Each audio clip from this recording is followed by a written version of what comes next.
La Navidad nos habla, ¿no es cierto?, del amor de Dios, ¿no? En primer lugar, cuando nosotros miramos al niño Dios, lo primero que tenemos que pensar es en el amor de Dios por todos nosotros, ¿no? Que nos manda a ese Mesías, a ese Salvador, para traernos a nosotros el don de la redención, pero como bien dice la palabra de Dios, Él es nuestra paz, ¿no? Y muchas veces nosotros hablamos de la paz, y la paz ciertamente no es un convenio de parte, ¿no? Es en primer lugar que cada uno de nosotros tengamos el corazón en paz con Dios, ¿no? Y desde ahí nace la armonía, desde ahí nace, ¿no es cierto?, la unidad, la caridad, es decir, todas aquellas virtudes que nos permiten vivir también en forma como gran familia, ¿no es cierto?, siendo sociedad, ¿no? Frente a todo esto que vos decías, yo creo que la Navidad nos anima, nos alienta precisamente a vivir en vez de una grieta, en la unidad, y donde hay tantas divisiones y donde muchas veces vemos inclusive rencores, hacer un camino de reconciliación, ¿no? Creo que en estos momentos como sociedad necesitamos reconciliarnos, pero indudablemente primero nos tenemos que reconciliar con nosotros mismos, ¿no? Porque si no vivimos, ese encuentro con Dios, si no nos sanamos interiormente, no nos vamos a sanar como sociedad. Y por supuesto, mirando ese pesebre y viendo a ese niño Dios, nosotros lo primero que tenemos que pensar es que ese niño nos invita a vivir en esa paz que Él nos viene a traer, ¿no? Por eso es tan importante que la Navidad sea reconocer, ante todo, ¿no es cierto?, el nacimiento del Dios hecho hombre, aquel que, como les decía, viene a traernos la redención. Bueno, en la Argentina hubo una actitud de la Iglesia que se marcó como muy positiva, la de la misa de Luján, que habló de unir al país, de que no haya tantas separaciones, de que hablemos más, de que tengamos más confianza en nosotros. Es decir, fue un mensaje, ¿no?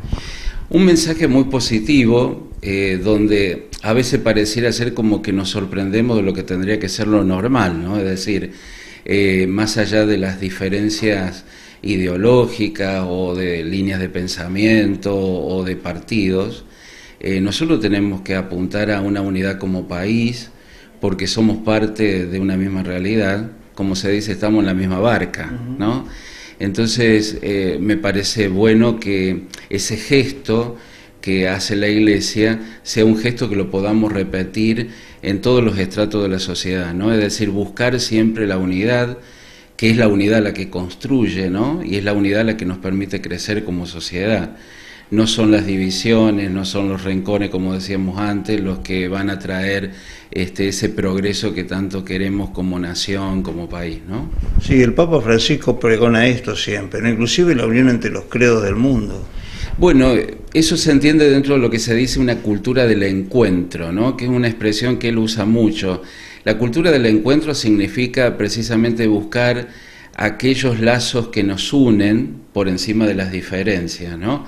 Inclusive en las creencias, podemos creer tener una religión, lo cual no significa que no podamos tener puntos en común que nos permitan crecer como sociedad, ¿no?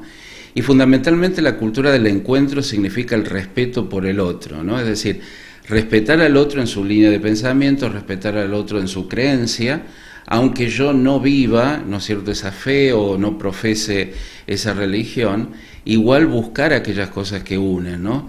Y por cierto, son más las cosas que nos unen que las que nos separan. Entonces, esa cultura del encuentro que pregona el Papa es de algún modo lo que nosotros tenemos que buscar en medio de nuestra realidad concreta, ¿no? Es decir, nosotros aquí como sociedad, Marco Juárez, bueno, buscar aquellos puntos en común que nos permitan crecer como sociedad.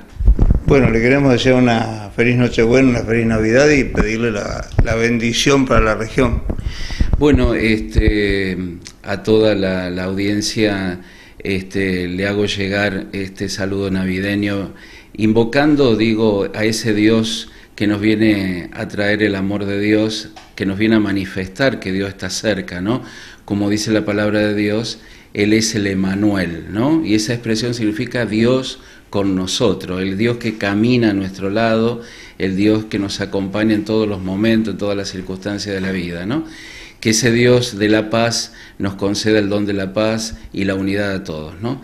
Les deseo a todos una feliz Nochebuena y una bendecida Navidad, y ojalá que en esta Navidad podamos renovar los corazones para crecer como sociedad.